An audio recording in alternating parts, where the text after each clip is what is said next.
Hello and welcome back to Amy's Rock and Pop Shop for my next session, retro style cone dolls. Today we're going to be making witches, so we are going to need some fabric scissors, so preferably some sharp scissors you don't use to cut anything else, paper mache cones or cardboard cones. Other supplies you will need for this project: wooden beads. These beads are about the size of a dime. You can also get them for different skin tones. I have this darker one. Then you're gonna need some wool or other fiber to create the hair. I prefer using wool because I love the way that it looks. You're going to want to find mohair or wool that is ethically sourced. So make sure that you inquire about that, because you want to make sure that the animals are just being sheared or trimmed and not actually killed for the fur. So I prefer to get mine from a local resource here in California. It's called My Creative Outlet. She does have an online shop, so you can source the wool online. She has so many different fun colors, and this one even has like tinsel. And of course, all of her wool is ethically sourced. Martina at My Creative Outlet is actually the one that taught me how to make these cone dolls, so a big shout out to her. Then you're going to need some pipe cleaner. I prefer using actual pipe cleaner. I got this on Amazon. It's actually used to clean pipes because it kind of has a nice vintage feel and look to it versus other pipe cleaners that are bulky and furry, and they just aren't really small enough for the proportion. Another great supplier that I love to use is Smile Mercantile. So you can Google them or find them on Etsy. They also carry pipe cleaners like this. And then they also carry spun cotton heads, which you can use as an alternative to the wooden beads. You can also find the spun cotton cones, and sometimes she has cones in stock. She also carries really fun tinsel trim, which is where I got this, and other accessories for vintage style crafts. All right, next you're gonna need some acrylic paint. You will need at least black and white. Other colors are optional, but black and white you can get by with painting the features, and then if you want other colors to add as you can. This brand is Craftsmart. It's an okay brand. I also sometimes use Deco Art Americana or Folk Art. All of those are good. I also love using glitter for my dolls, but I know some people find glitter to be incredibly messy, so an alternative is to use something like stickles. I got this from another local supplier who also has a website. That shop is called Craftiness, and she carries all kinds of mixed media supplies, cardstock, paper supplies, and acrylic paints, all kinds of glitters, amazing stuff. And I love supporting local brick and mortar shops as well. And then of course you're gonna need your handy dandy hot glue gun. Next you're gonna need some material to cover your cones. I love using this really bright and vibrant glitter. It is actually a fabric, so it's sewable, and I get this from a company called Jewel Box Supply. You can also work with fabric prints as well, or you can go with just regular felt if you want it to be really retro. Okay, for this first doll, I'm just gonna go with traditional black. You're gonna take your cone. I'm gonna show you how to cover the cone. You can also watch my cone doll tutorial over on YouTube if you need to revisit this after the content expires here. My YouTube channel is Amy's Rock and Pop Shop. That's Amy with an I. So you're gonna take it, you're gonna take your cone and you're gonna lay it down on the material so that the pointy part is lined up with the point of the fabric. And then you're going to cradle it like so. And then you're gonna wiggle it around until it fits. Like you might have to move it down a little, up a little, and you're gonna make sure that the material meets together just like that, so that you can create a seam. Okay? Cradle it back in your hand, hold it very carefully, and then you're going to put a line of hot glue right down the center here. You can be generous with it. And this is probably the hardest, trickiest part, but it's really not that hard. You're going to want to make sure the fabric meets, and then you're going to be pressing it down onto the cone and pressing the fabric together at the same time. So you're going around, you're pinching it up and down the length of the cone until the glue bonds together. You want to keep doing it, keep pressing it. It's best to do it with two hands, but I'm just wanting to show you what I'm doing here, making sure that both sides are being pressed together and being pressed onto the cone at the same time. Okay. Then you're going to check it right here. And don't worry about the measurement of how much material should I use. It doesn't really matter because you can trim it off. And you're going to trim around, see, the edge of the cone. You don't have to get it perfect on the first pass. You just want to trim off that excess. After you get rid of that, you're going to trim the seam. Close, but not so close that the two ends split. You don't want them to split apart. All right, and then once you have the seam trimmed off, it's easier to go in and trim the rest of the excess off around the bottom.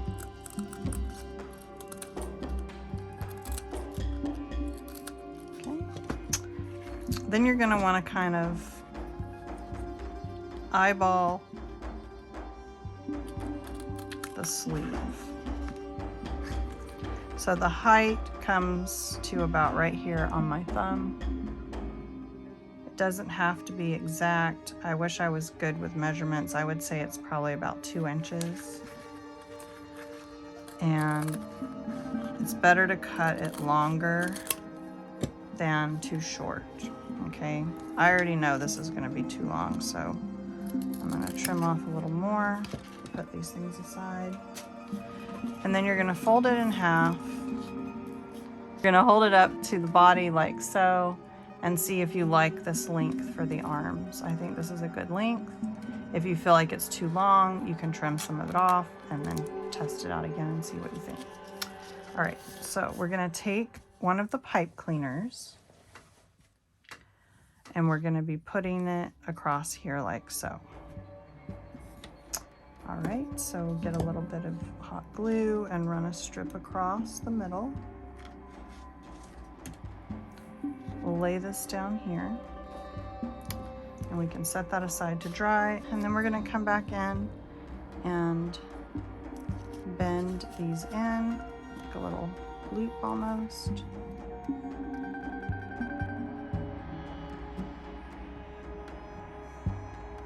All right, then you're going to take and cut off the corners so that you give it a little bit of a cuff appearance. It doesn't have to be any kind of exact way. And now you have your arms ready. So let's do the same thing to the next one. And now we have 2 sleeves. So the next thing we're going to do is we're going to glue on the little bead heads. Okay, so you're going to want to be very careful when you're putting glue into the bead hole, because it could very easily just go straight through that hole and burn you. All right, so I'm going to hold it like this, and I'm not going to put a whole lot in there, just a little bit, because I don't want it to seep through the other side and burn me. So then we're going to stick it right in here. You're going to want to make sure that you position it how you want it to look. I like to give mine a little head tilt. It just gives them much more character.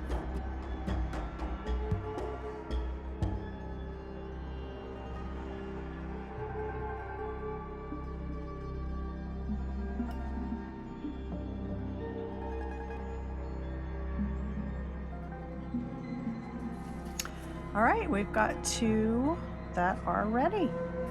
Okay, next we're ready to paint their faces. So get a very fine brush. I recommend getting inspiration from some resource online. I like to look at vintage figurines to get my inspiration on painting the faces and the eyes. So for the sake of this tutorial, I am going to get inspiration from my previous creations here. So this is a very simple one that I'm going to show you. This one is more advanced. So we'll start with the simple one first. And these eyes are very easy to make because they're really just little half circles. So we are going to start. You want your paint to be thin enough so that it's not going to be too thick when you create your lines. And nothing has to be perfect. So you're going to just make a little U shape. It's going to be a wide U. Just like that. Again, it doesn't have to be perfect. And then you're going to put one on the other side.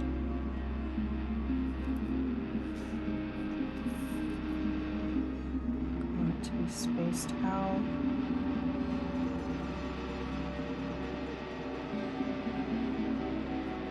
Okay. Then you're going to want to make an even tinier U shape for the nose. So you gotta think about the placement. You want it to be in just the right spot. Okay. Then we're gonna do the lashes. The lashes are really easy. We're just gonna go and do this. Is to practice making the face that you want on a piece of paper. That's way too thick. But anyway, you get the idea. See how simple and easy that is?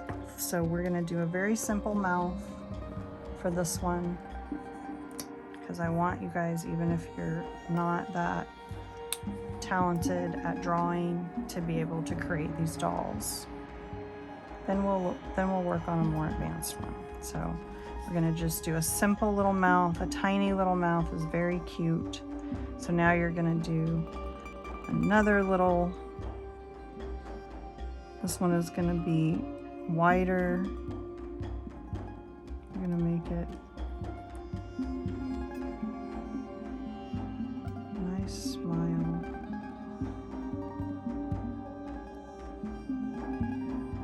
Just gonna put it near the edge of the mouth, but not touching. And you're just making a circle, just like that. And then you're going to put one on the other side.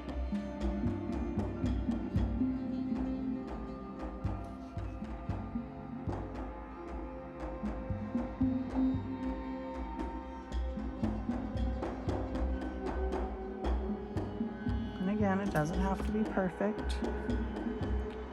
And after it dries, you might want to go back in and do another coat on the cheeks.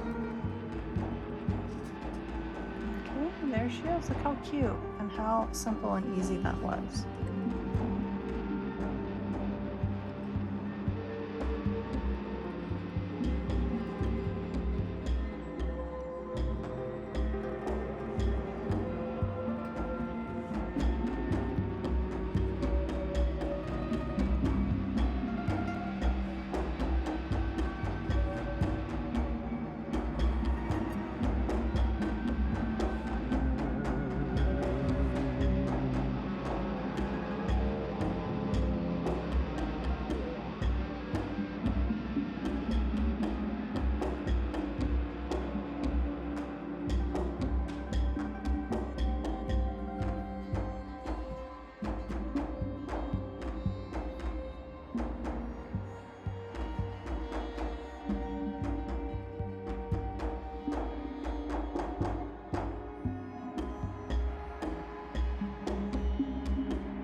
Okay, next we're going to glue on the trim. I'm using this gold tinsel trim I got from Amazon, It comes in different colors and it's super festive. I love the retro style look of the gold with the orange and black. Put some around the collar, making her extra fancy. If any of it is covering her face, just trim it off. Then we're going to add some around the cuffs of her sleeves.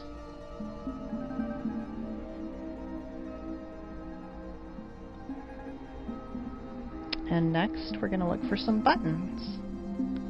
You can use little pearls, buttons, bells, rhinestones, whatever you love best. I like these little black buttons for this look. I got them at Joann's in their button department. I got a little bit of glue in the hole I just wanted to pick out. She looks great. Okay, now it's time to give her some hair. I think I'm going to go with purple, and we're going to do a more advanced style first. I'm going to give her a retro style bump bang, and I'm using some gold thread to tie around the hair to create the bang. Put a little glue on the top of her head, and then a little more glue right underneath the bang to secure it a little lower. Be careful not to burn yourself. The hair is a little too long, so I'm going to pull it apart very gently so that it doesn't have a blunt cut on the end. It looks more natural. Alright, I think I'm going to use some pipe cleaner because I want to give her a wind-blown look. First I'm going to put a little glue under the sides of her hair to secure it to the sides of her face. And then I'm going to take some pipe cleaner and put a little glue in the part there, stick it in gently, hold it till it is secure, and then twist the hair around the pipe cleaner, kind of hiding it inside,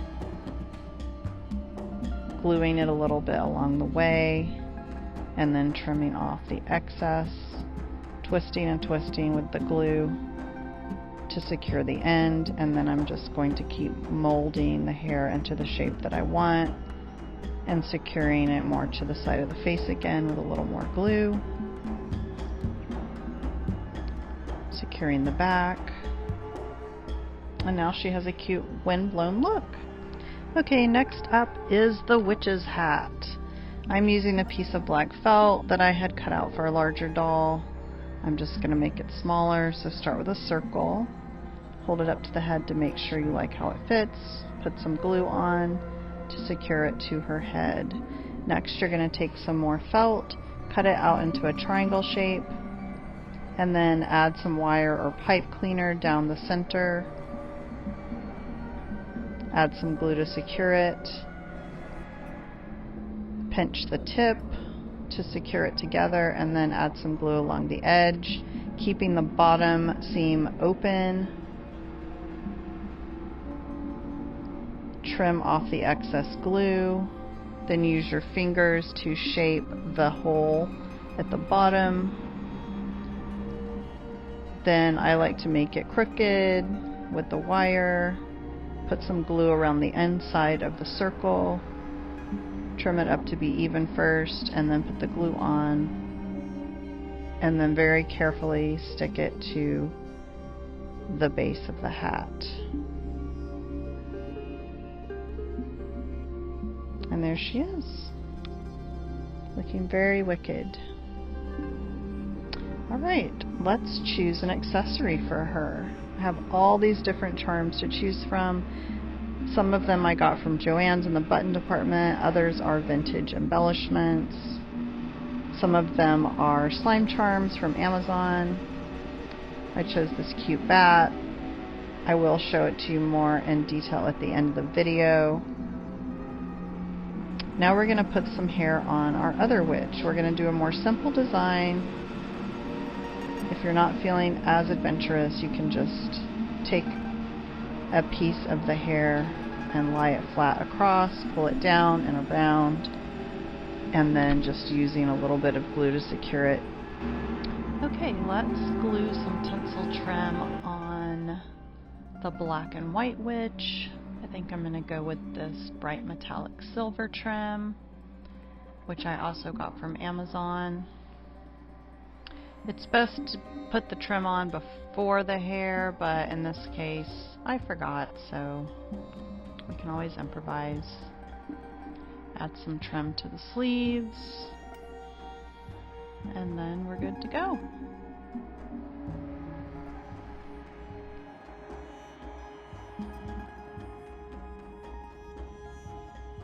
If you want to add an extra special touch, you can go back in with some stickles or glitter and add